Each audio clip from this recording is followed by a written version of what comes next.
지난 시간에 이어서 2절의 삼각함수 이어서 시작할게요. 우리가 삼각함수를 정의하기 위해서 삼각비라는 것을 먼저 정의를 했었죠.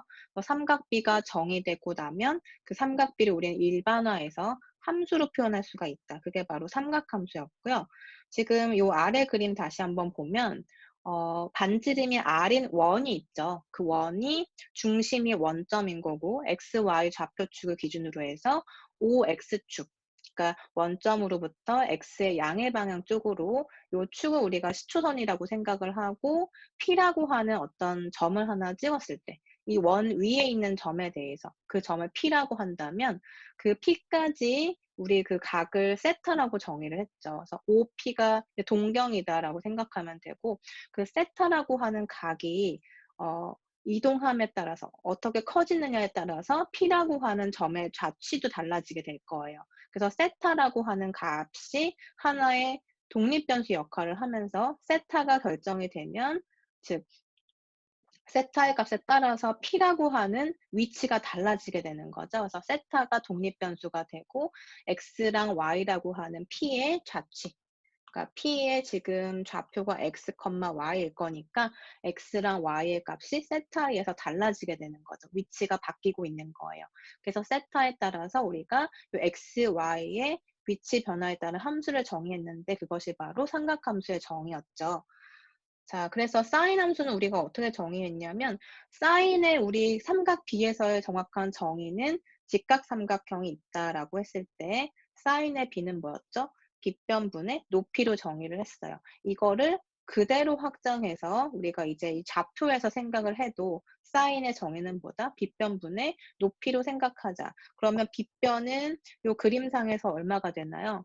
그죠? 반지름 R에 해당이 되죠. 원의 반지름 R이 되고 그리고 높이가 뭐가 될까요? 그쵸? 여기 P라고 하는 점의 좌표가 x, y인데 요 삼각형의 밑변에 해당하는 게 x만큼이라는 거 알 수 있고 높이가 y라는 것도 알 수가 있죠. 높이는 y라고 쓰면 되는 거죠. 그래서 사인의 정확한 정의, 사인 함수는 우리가 사인 세타가 r분의 y다라고 정의를 할 수가 있고 그리고 코사인은 어떻게 정의했었어요? 삼각 B에서 빗변분의 밑변으로 정의할 수 있었죠. 이것을 그대로 확장을 해서 좌표 공간에 찍어보면 마찬가지로 빗변분의 밑변이니까 r분의 x라고 표현할 수 있다라는 게 코사인의 정의였고 그리고 탄젠트는 뭐였나요?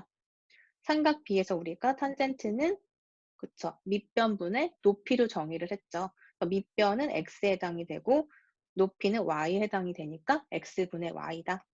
이렇게 정의가 된 거예요. 자, 그리고 지금 그림상에서는 P라고 하는 점이 일사분면상에 있는 점이기 때문에 OP를 연결했을 때 OX축과 그 사이에 있는 세타라고 하는 각이 예각에 불과한데 예각이 아니더라도 상관이 없는 거죠. 세타가 커져서 만약 둔각이 됐다. 그래서 예를 들어서 P점이 여기 있다고 해볼게요. 자, 이렇게 온다고 하더라도 P의 좌표는 여전히 x, y인 거예요. 그러니까 x랑 y라는 좌표에 의해서 결정이 되는 거죠. 그래서 세타의 값이 예각이든 뭐 직각이든 둔각이든 아무 상관이 없이 이렇게 세 개의 삼각함수를 정의를 할 수가 있다. 누구에 의해서? 이 좌표에 의해서. 그죠?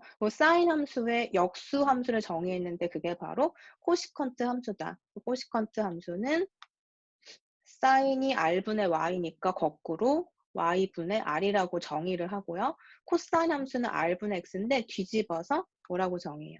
그쵸? x분의 r로 정의하는 걸 시컨트라고 부르고 탄젠트 함수는 x분의 y였으니까 뒤집어서 y분의 x가 코탄젠트 함수예요. 이렇게 총 6가지 기본적인 삼각함수 정의를 우리가 봤었고 오늘은 삼각함수의 값의 부호에 대해서 마무리를 할게요. 자, 삼각함수가 이제 세타라는 각이 예각일 때도 둔각일 때도 상관없이 우리가 좌표상에서 계산할 수가 있는데 삼각함수의 값은 각 세타를 나타내는 동경 OP에 대하여 선분 OP의 길이 r과 점 P에 의하여 결정되는데 r은 항상 양수니까 삼각함수 값의 부호는 x, y 좌표의 부호에 따라 결정된다라고 설명이 되어 있네요. 그쵸? 지금 이 그림상에서도 보면 R이라고 하는 것은 원의 반지름에 해당이 되니까 항상 양이죠. 그래서 이 삼각함수의 그 원소들, 그러니까 그 성분들을 보면 R분의 Y, R분의 X, X분의 Y인데 R은 항상 양수니까 누구에 의해서 이게 값이 부호가 결정될까요? 그쵸. X랑 Y라고 하는 값의 부호에 따라서 전체 함수의 값이 부호가 결정이 된다는 얘기예요. 우리가 이제 케이스를 나눠서 하나씩 볼 텐데, 자, 세타가 첫 번째 제1사분면의 각이면 부호가 이제 어떻게 될 것인가 같이 한번 보죠. 자, 1사분면의 각이다. 그럼 우리가 이렇게 X축, Y축으로 나눠서 공간을 이제 4분면으로 나눴을 때 제1사분면의 각은 이 공간에 있는 각을 의미를 하는 거죠. 자, 그래서 만약에 동경이 이렇게 있다. 그러면 각에 해당하는 부분이 이 정도가 될 거고 P라고 하는 점의 위치는 X, Y가 되는데 이때 X 좌표는 그쵸. 요만큼이 되니까 요 X는 양수인 거죠. 그리고 Y는 어때요? Y가 요 높이에 해당이 되니까 역시 Y도 양수가 되겠네요. 그래서 X, Y가 모두 다 양수인 범위에 있다. 그래서 사인 세타가 R분의 Y였는데 R은 언제나 양수죠. 원의 반지름이니까 Y도 양수니까 전체 양수가 되겠네요. 코사인 세타는 어떻게 되죠? 코사인은 R분의 X인데 R은 양수고 X도 양수니까 다 양수가 되겠죠. 코사인도 양수다. 그럼 탄젠트 세타는 x분의 y니까 x도 양수고 y도 양수라서 양수가 되겠네요. 자, 그래서 세 개의 삼각함수가 모두 양수인 범위는 1사분면. 그래서 모든 삼각함수가 양수인 범위. 그리고 세 개의 함수의 역수함수 역시 역수를 취하면 부호의 변화는 없죠. 따라서 역수함수들도 다 양수 범위에 있다. 는 거 확인할 수가 있고, 그다음 2사분면에서는 어떻게 될까요? 2사분면의 각이면 각이 어디에 있다는 얘기죠? 이렇게 해서 자, 이 정도 위치에 있다라고 한번 가정을 해볼게요. 자, 그러면 P라고 하는 점이 여기에 있고 좌표가 X, Y가 될 텐데 X의 위치는 지금 원점을 기준으로 해서 왼쪽에 있으니까 X의 위치는 음수가 되겠죠. 왼쪽에 있기 때문에 부호는 음수다. 그래서 x는 음수가 되고 y는 높이에 해당하는 값이니까 양수가 되겠죠. 그래서 사인의 값은 r분의 y니까 r은 그쵸 언제나 양수고 y가 양수네. 그러면 양수가 되겠네요. 그다음에 코사인 세타는 어떻게 돼요? 코사인 세타는 r분의 x로 정의가 되니까 x가 음수라서 음수가 되네요. 그다음에 탄젠트 세타는 x분의 y로 정의가 되는데 x는 음수고 y가 양수니까 전체 음수가 되겠네요. 그죠? 이렇게 해서 자, 2사분면에서는 누구가 음수고 누가 양수인지 한번 체크해 보세요. 자, 양수인 것은 사인 세타밖에 없네요. 그쵸? 2사분면에서 1사분면에서는 전체가 다 양수였고 2사분면은 사인만 양수구나라는 거 확인할 수 있어요. 자, 그리고 자, 3, 4분면의 각은 어떻게 될까? 3, 4분면에서는 각이 어디 있다는 얘기죠? 그쵸? 이 시초선을 기준으로 해서 이렇게 이 위치에 있는 각이 3, 4분면의 각이 되겠죠. 그래서 P라고 하는 동경이 여기에 있다. 그래서 X, Y라고 한다면 이 점의 좌표가 X는 그쵸. 여전히 음수 범위에 있는 거죠. x는 음수고 y는 어때요? y도 x축 아래에 있는 상황이니까 음수가 되겠네요. 그러니까 x, y가 다 음수인 범위를 의미를 해요. 그래서 사인 세타도 지금 우리가 한번 생각해 보면 사인 세타는 r분의 y니까 y가 음수기 때문에 음수다. 코사인 세타는 r분의 x니까 x가 음수라서 여전히 음수다. 탄젠트 세타는 x분의 y로 정의되니까 둘 다 음수라서 분모 분자 음수니까 양수가 된다. 그래서 결론은 3, 4분면에서의 각은 누가 양수가 되나요? 3, 4분면은 탄젠트 세타만 양수인 거다. 라고 기억하면 되겠죠. 자, 그리고 4, 4분면 각도 한번 같이 볼까요? 4, 4분면에서는 어떤 각을 의미하죠? 우리가 지금 10초선 OX를 기준으로 해서 이렇게 돌아서 각이 만약에 여기에 위치해 있다. 그래서 P라는 점이 여기에 있다. 자, 이렇게 된다면, 그죠? 너무 지저분하니까 좀만 지울게요.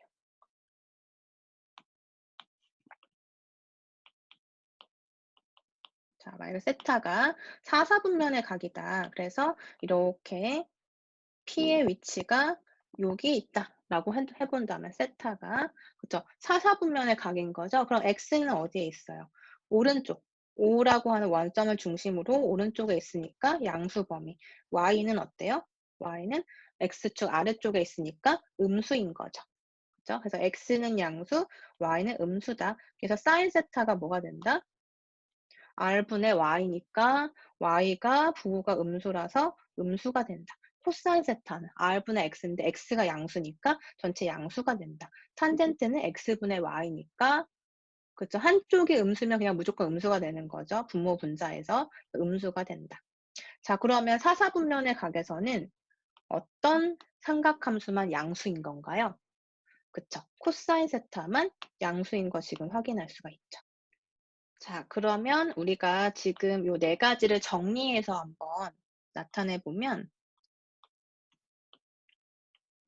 자, 여기가 1사분면, 2사분면, 3사분면, 4사분면 이렇게 나눌 수가 있죠.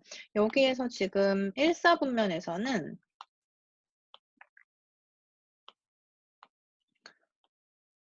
전체가 다 양수범위였어요. 그래서 all이라고 쓸게요.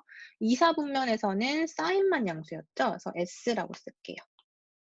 그다음에 3사분면에서는 그쵸. 탄젠트만 양수인 거 우리 확인했죠. 그래서 탄젠트 t라고 쓸게요. 그리고 4사분면에서는 코사인만 양수니까 c라고 쓸게요. 자, 그래서 우리가 1사분면부터 순서대로 이렇게 읽어보면 얼, 사인, 탄젠트, 코사인 이렇게 읽을 수가 있죠. 그래서 앞 글자만 따보면 얼사, 탄, 코가 되겠네요. 그래서 이렇게 우리가 삼각함수 부호가 양수인 그 범위만 우리가 이렇게 적어보면 얼사, 탄, 코 이렇게 쓸 수가 있어요. 이렇게 잘 기억해 두고 여러분이 문제 적용할 때 이 부호에 이제 신경 쓰면서 한번 생각을 해볼게요. 자, 예제 2번에 보면 자, 110도는 제2사분면의 각이다. 맞나요? 110도면 어느 정도의 위치에 있나요? 이제 여러분 이 정도는 할 수 있죠. 뭐 어려운 내용이 아니죠. 그러니까 110도면은 여기 Y축을 기준으로 해서 여기까지가 90도니까 110도면 여기서 20도만큼 더 간 거잖아요. 그러니까 한 요 정도의 위치에 있다고 한번 생각해 볼게요. 그쵸?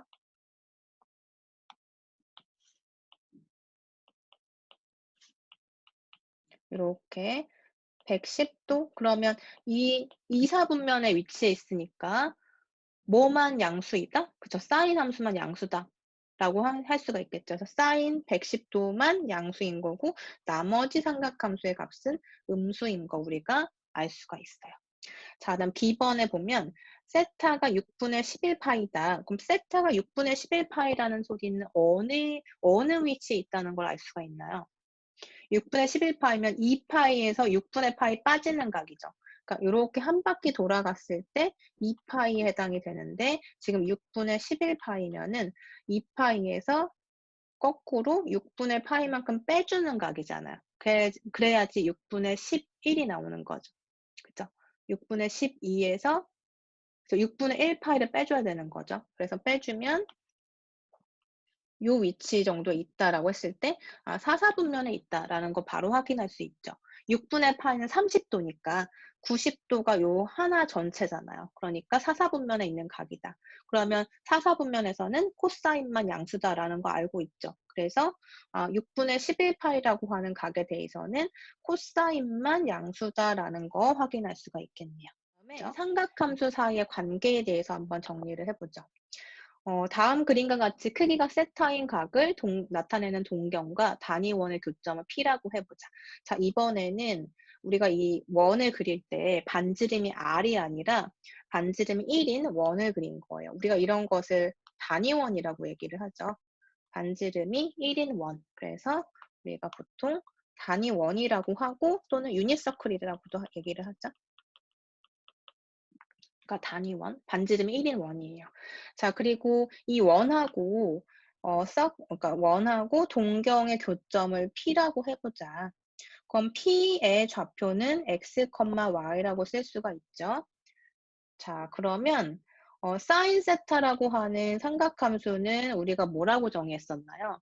앞에서 반지름분의 높이 y로 정의가 됐었죠. r분의 y인데 r이 지금 1이 된 거잖아요. 유닛서클이니까. 그래서 1분의 y이기 때문에 sin 세타는 y가 된 거네요. 그다음에 코사인 세타는 어떻게 되죠?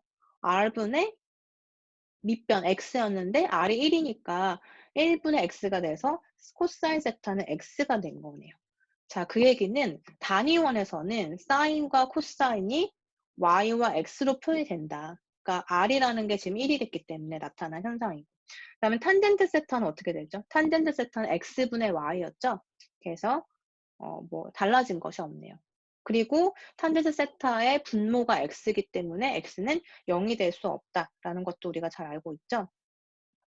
자, 그리고 탄젠트 세타는 x분의 y니까 지금 이 결과를 여기다 적용하면 사인 세타가 y고 코사인 세타가 x다. 그럼 x분의 y는 뭐다? x 대신에 코사인 세타 집어넣고 y 대신에 사인 세타 집어넣으면 탄젠트 세타가 결국엔 사인 나누기 코사인이 된다라는 것도 얻어낼 수가 있죠. 그래서 요 식도 우리가 뭐 적분을 하거나 아니면 여러 가지 계산을 할 때 많이 쓰는 식이니까 잘 알아두시면 되고, 자, 또한 점 P는 단위원 위에 점이기 때문에 x제곱 더하기 y제곱은 1이다 라고 되어 있네요. 자, 이것은 우리가 잘 알고 있는 원의 방정식이에요. 원점을 중심으로 하는 반지름이 1인 원의 방정식을 우리가 이렇게 표현을 하죠. 자, 그리고 자, 예를 들어서 반지름이 4인 원점이 중심의 원의 방정식은 어떻게 쓸 수 있어요? 자, 여기에 이제 우리가 반지름의 제곱을 쓰니까 4라고 쓰면 되겠네요. 반지름이 4인 경우에는 16이 들어가게 됐죠. r의 제곱이 되니까. 그래서 여기에 r이라고 하는 반지름이 들어가게 되면 이걸 우리가 원의 방정식이라고 불러요. 또는 우리 지금 이 그림에서만 보면 지금 이 직각삼각형을 기준으로 해서 이 가로 길이가 x고 세로 높이가 y에 해당이 되죠. 그러면 직각삼각형에서 빗변의 길이의 제곱 더하기 높이의 제곱은 뭐가 된다?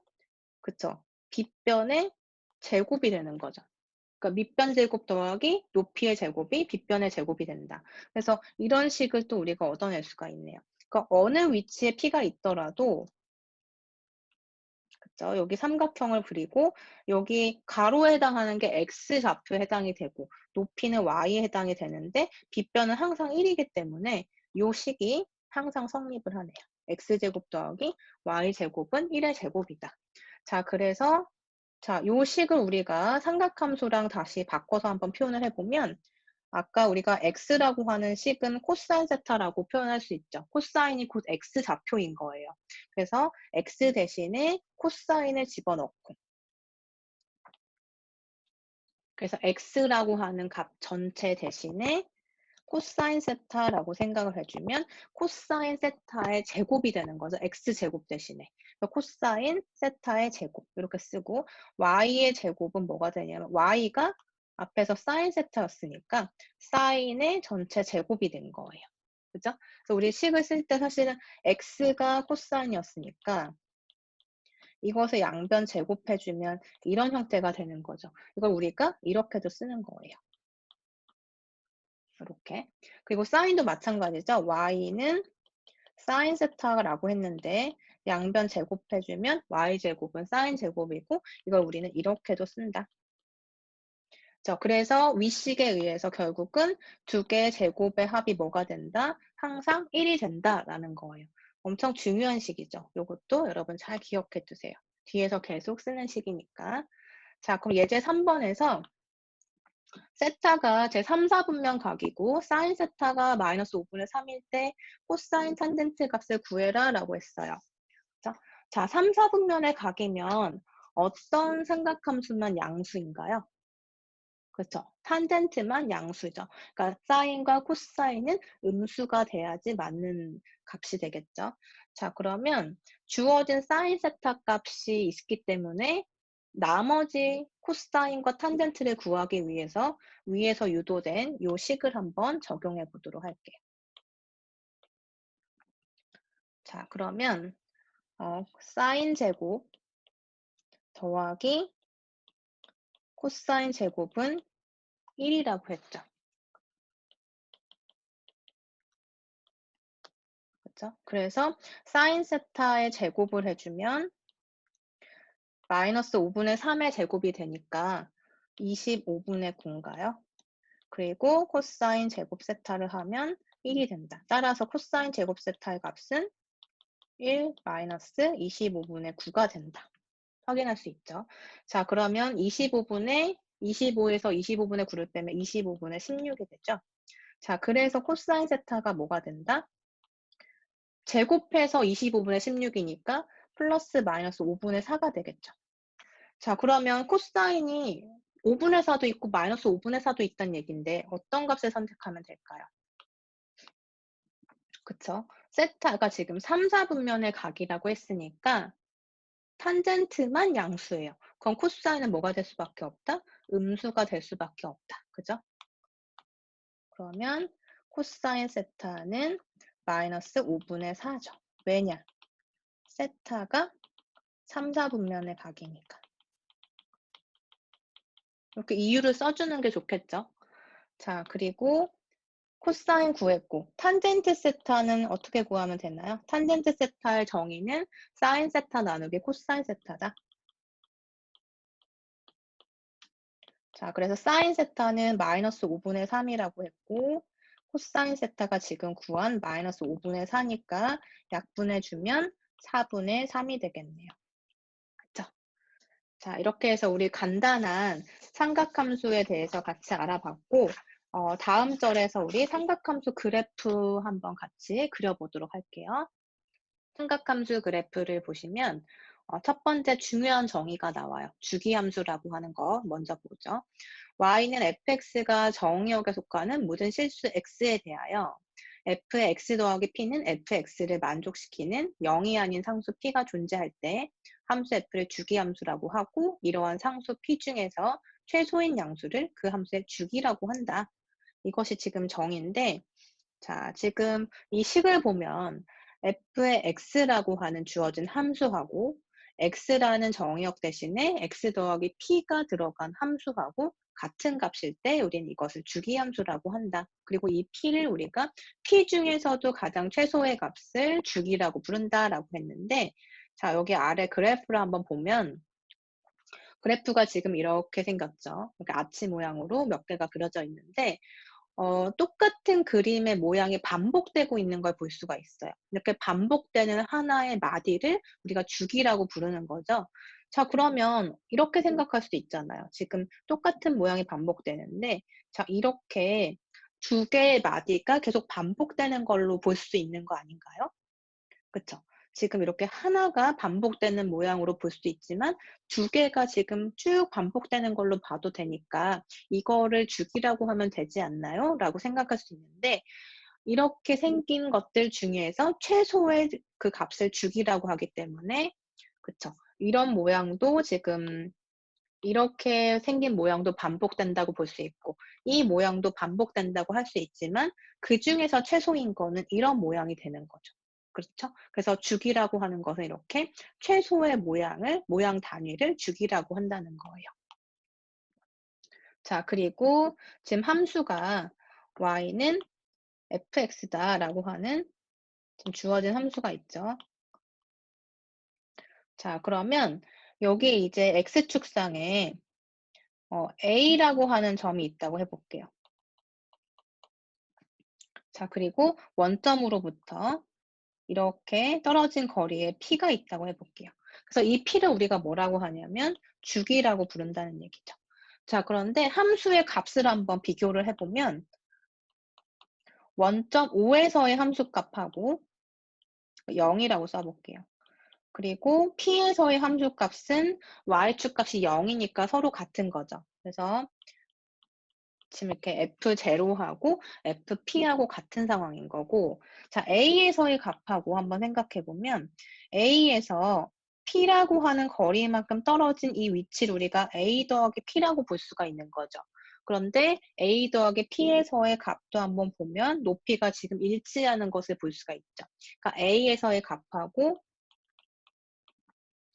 A 더하기 P에서의 값이 지금 같다는 것을 확인할 수가 있어요. 자, 그래서 이것을 이제 일반화해 보면 F의 값이 지금 두 개가 같은데, 하나는, 자, 지금 여기에서 일반화하면 A라고 하는 점을 일반화된 변수 X라고 보면 fx가 X 더하기 P랑 같아지는 상황이 된 거죠. 그래서 이렇게 표현되는 함수를 우리가 주기함수라고 부른다는 거예요. 말 그대로 주기가 반복되는 이런 형태를 우리는 주기함수라고 한다. 자, 왜 주기함수를 소개했냐면 사인, 코사인, 탄젠트 이런 삼각함수들이 모두 다 주기함수의 성질을 갖고 있기 때문이죠. 그리고 이 주기함수의 성질을 이용하면 우리가 뒷부분에서 여러 가지 복잡한 적분들도 쉽게 계산할 수가 있어요.